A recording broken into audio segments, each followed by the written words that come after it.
ஜனநாயக நாட்டு சகோதர சொந்தங்களே, தாங்கள் அனைவருக்கும் எனது அன்பு கலந்த வணக்கத்தை தெரிவித்துக் கொள்கிறேன்.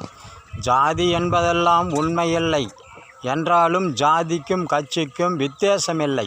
ஜாதியும் ஒரு கூட்டம்தான், கட்சியும் ஒரு கூட்டம்தான். இப்படி ஒரு நாட்டில் வாழும் மக்களை கூட்டமாகவும் கோஷ்டி கோஷ்டியாகவும் பிரிவினைவாதங்களைப் போல எதிரிக்கு எதிரியாய் எலியும் பூனையுமாய் கீரியும் பாம்புமாய் செயல்பட பல கட்சி ஆட்சி முறை வாய்ப்பாக இருப்பதால் அவரவர்களின் சாதி போன்ற கட்சி என்னும் கூட்டங்கள்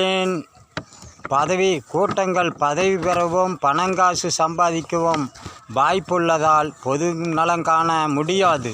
இதற்கு மாறாக எதிரி கூட்டங்களை பழிவாங்கும் விதமாக மாற்றாந்தாய் கொடுமையாக எதிரி கூட்டங்களின் கண்களுக்கு சுண்ணாம்பு வைத்தும் தன் கூட்டங்களுக்கு கண்களுக்கு வெண்ணெயை வைப்பதற்கும் வாய்ப்பாக இருக்கிறது.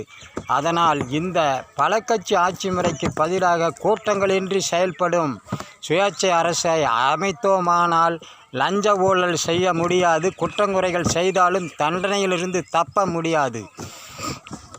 ஆகையால் லஞ்ச ஊழல் இல்லாத அரசை சுயேட்சை அரசு அமைப்பதற்கு அனைவரும் ஆதரவு தருமாறு கேட்டுக்கொள்கிறேன். சுயேட்சை அரசு அமைந்தால் அதன் மூலம் அனைத்து மக்களுக்கும் சமத்துவமான சலுகைகளையும் வழங்கி நல்லதொரு சமுதாயத்தையும் அமைக்க வாய்ப்பாக இருக்கும். அதனால் அனைத்து சகோதர சொந்தங்களும் சான்றோரும் பெரியோரும் சுயேட்சை லட்சியத்திற்கு ஆதரவாக உறுப்பினராவதோடு பொறுப்பாளராகவும் பொறுப்பு வகிக்க முன்வாருங்கள்.